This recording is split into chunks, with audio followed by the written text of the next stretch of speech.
It is a Tuesday afternoon in late June. The thermometer on the back porch reads 98 degrees. Inside your house, the central air conditioner has been running full blast since 7 in the morning, and the thermostat still reads 76, and the unit has not shut off in 3 hours. You open your electric company's app on your phone. Your projected bill for this month, $243. Last month it was $180. Month before that, $155. And every weather forecaster in the country is saying this is going to be the hottest summer on record. 1 in 6 households is already behind on the electric bill. Cooling costs are projected the highest in 12 years. Half the country is choosing between groceries and air conditioning. Now I want you to hear something. There is a setup you can build in 3 minutes from materials already sitting in your linen closet that drops the temperature of any room by 10 to 15 degrees Fahrenheit. No electricity, no moving parts, no air conditioner of any kind. Just water, cotton, and physics that every dry climate civilization on Earth figured out independently 4,000 years before a single electric wire was ever strung. The chemistry is real. The history is verified by archaeologists and engineers, and the only reason most Americans have never heard of it is that nobody in the cooling business profits from teaching a family how to cool a room with a bucket of water and a wet sheet. My name is Earl. I have run this Ozark Hill farm for going on 50 years. Before central air existed in a single house on this ridge, my grandfather and his father before him cooled this farmhouse through summers just as hot as the one outside your window right now, and they did it with methods that cost nothing and worked every time. Today I am going to hand you those methods. If you are new here, welcome to Homestead Grandpa. Hit that subscribe button right now so you do not miss a single video. I put one out every week and I do not waste your time. Now let us get into it. Before I show you the setup, I want to explain why it works. Because once you understand the chemistry, you will know exactly what to expect and what not to expect, and you will never be fooled into paying for what water and cloth already do. When water changes from liquid to vapor, what we call evaporation, it absorbs an enormous amount of heat from the surrounding air. Every gram of water that evaporates pulls about 540 calories of heat energy out of the air around it. That is not a folk remedy, that is high school physics. It has not changed in 4,000 years. To put that in everyday terms, 1 pound of water evaporating from a wet sheet hanging in a window pulls about 1,000 BTUs of heat out of the air passing through it.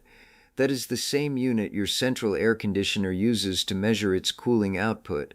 A wet cotton sheet produces real, measurable, documented cooling power without electricity, without machinery, without a single moving part. This is why your skin feels cold when it is wet and a breeze hits it. The breeze speeds up evaporation off your skin, and every drop of sweat that evaporates pulls heat out of your body. The same chemistry cools the air passing through wet fabric. Air passes across a wet surface, water evaporates, heat leaves the air with the water, and the air on the far side of the wet surface is measurably cooler than the air that entered. This is thermodynamics. It works in every climate. The drier the air, the more dramatic the effect. Archaeologists documented this in wall paintings from ancient Egypt in 2500 BC. Wet linen hung across palace window openings to cool the rooms inside. Persian architects built towers 30 feet tall to push hot desert air across wet panels before it entered a room. Researchers studying those old buildings during heat waves above 108 degrees measured interior temperatures between 72 and 78, 30 degrees of natural cooling with zero electricity. 4,000 years of civilization figured out the same answer independently because the chemistry gave them no other choice. My grandfather knew none of those names. He just knew that a wet sheet in the window on a hot afternoon made the kitchen bearable, and that was enough. The magnitude of the cooling depends on how dry the air is. In dry climates, the West, the Southwest, the mountain states, 10 to 15 degrees through a wet sheet. In moderate humidity across the Midwest and Northeast, 6 to 10. Along the Gulf Coast and humid Southeast, 4 to 6. Real in every climate. The drier the air, the greater the drop. Here is the 3-minute setup, the materials list, Total cost under $2 and most likely nothing because you already own everything. One bowl or bucket of cold water, any container that holds a gallon, a mixing bowl, a pasta pot, whatever you have. Cold tap water works. Adding ice accelerates the effect for the first 30 to 60 minutes. 1 or 2 large cotton towels or old cotton sheets from the linen closet. The fabric must be cotton or linen. Natural fibers absorb and release water properly. Polyester will not work. A window with air moving through it, either from a breeze or from an open window or door on the opposite side of the room. That is the whole list. Step 1. Open the window where you want the cooling, and open another window or door on the opposite side of the room. You need air flowing in one opening across the wet fabric and out the other. If you have only one window in the room, set a box fan pointed inward to push air through the wet sheet. Step 2. Soak the cotton fabric completely in the bowl of cold water. Wring it out just enough that it stops dripping steadily, but leave it as wet as you can. Step 3. Hang the wet sheet across the inside of the window opening, over the curtain rod, from the top of the frame, or tacked across the opening. It should cover the whole window without completely blocking airflow. Air should pass through the wet fabric, not around it.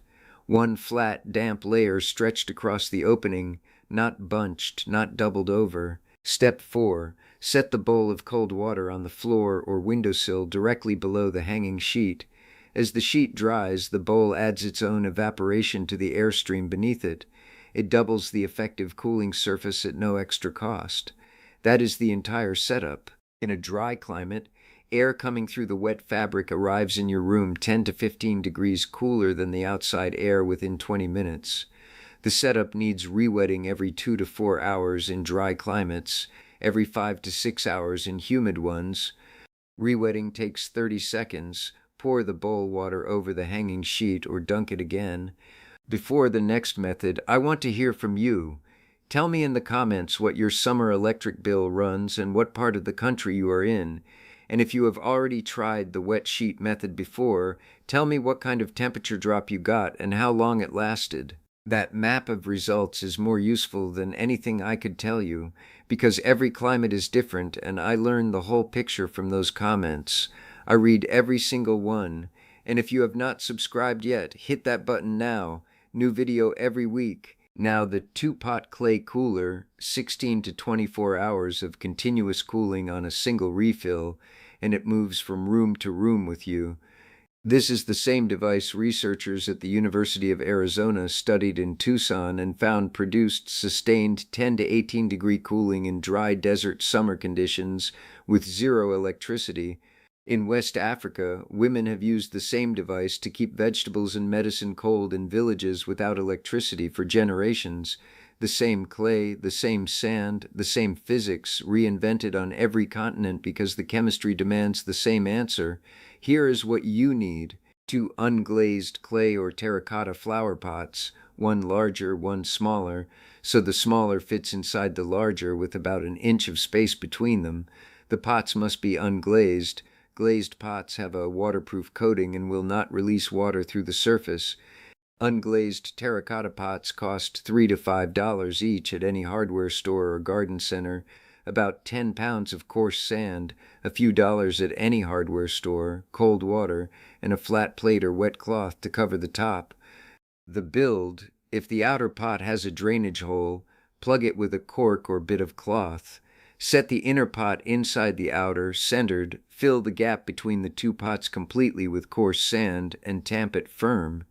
Pour water slowly into the sand until it is fully saturated and will take no more. Cover the top of the inner pot with the plate or cloth. How it works: the water in the sand slowly evaporates outward through the porous walls of the outer pot. That evaporation pulls heat out of the inner pot continuously 24 hours a day, as long as the sand stays moist. The inside of the inner pot holds 10 to 15 degrees cooler than the surrounding air. Re-wetting takes 30 seconds every 6 to 8 hours. Pour water into the gap at the top. Place it near an open window with incoming air. In a 10 by 12 foot room with cross ventilation, a single pot cooler drops ambient room temperature 8 to 12 degrees. 2 units at opposite sides of the room gives you the full 15-degree drop, the Arizona research documented. The inner pot also serves as natural cold storage. Fruits, vegetables, and butter kept inside hold around 55 to 60 degrees all day long. Before refrigerators, this is how food stayed cool in hot climates the world over. Now the methods that do not require you to build anything at all, just to use what you already have differently. The first is the cellar. Ground temperature 4 feet below the surface holds between 50 and 60 degrees Fahrenheit year-round across most of this country. A basement built into the earth maintains that natural temperature regardless of what is happening above ground. On a 95-degree afternoon outside, a stone cellar is 55 degrees inside. A modern poured concrete basement is 65 to 70, either way 20 to 30 degrees cooler than your living room. My grandfather did not fight the afternoon heat in the house. He moved the work to where the earth had already done the cooling. He took his noon meal, laid down on a cot in the cellar for an hour, and went back to the fields at 2. The women did the quiet work down there in the hottest hours, sorting, sewing, canning, shelling. Nobody sat sweating in the kitchen from noon to 4 when the cellar was 10 steps away and 55 degrees. If you have a basement, use it during the hottest hours. Move the work down there, the children's play, the reading, the napping. You stop trying to cool the whole house and only cool the bedrooms at night for sleeping.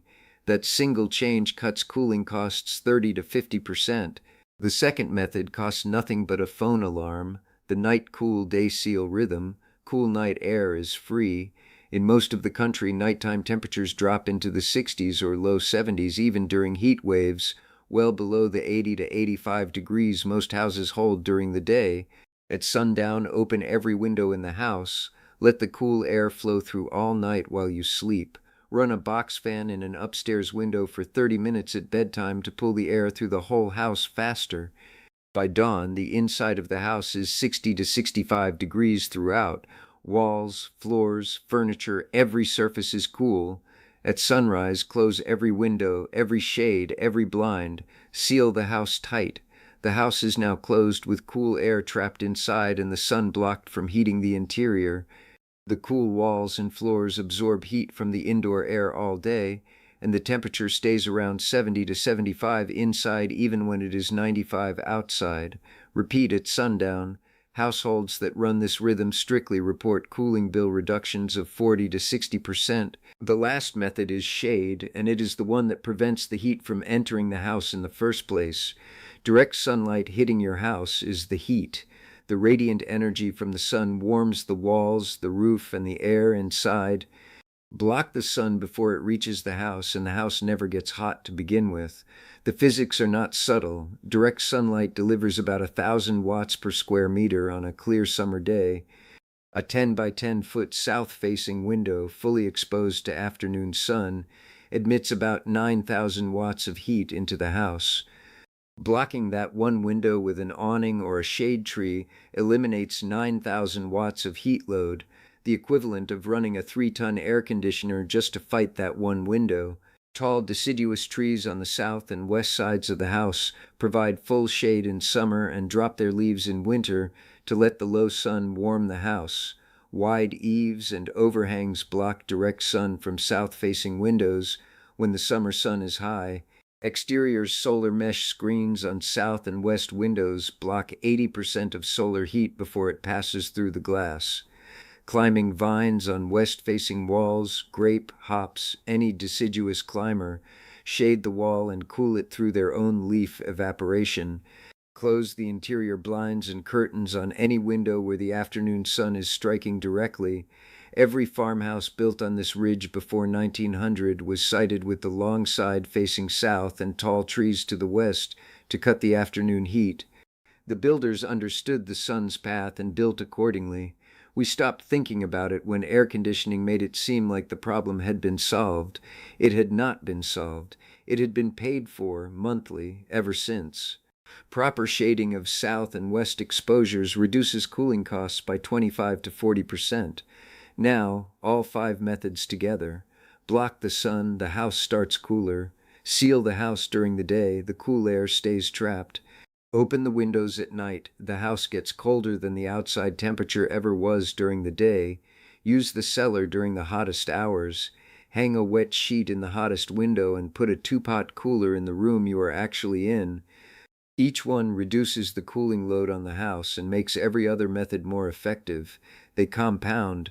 Applied together in a dry climate, they can reduce your air conditioner use to almost nothing. I want to be plain with you about scope, because I always am.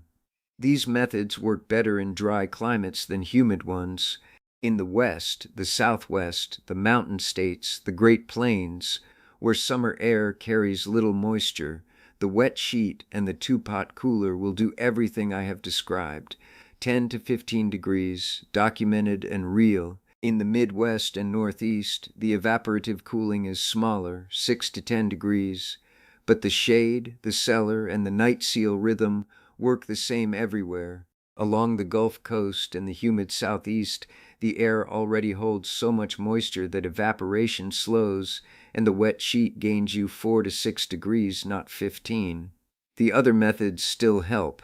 Even in the most humid climate, the combination of night cool, day seal, basement retreat, and shade cuts cooling costs 25 to 35%, worth doing everywhere. But I will not tell you a wet sheet in a Houston window will turn August into the Arizona mountains. It will not. Here is what I want you to do tonight before bed. Open every window in your house at sundown. Set a phone alarm for sunrise. At dawn, close every window, every shade, every blind. That single change will cool your house tomorrow by 5 to 10 degrees compared to today, and you have not spent $1. This week, find an old cotton sheet and a mixing bowl. Set the bowl of cold water in front of your hottest window. Hang the wet sheet across the opening and see what happens in 20 minutes. Tell me in the comments what your summer electric bill runs and what part of the country you are in.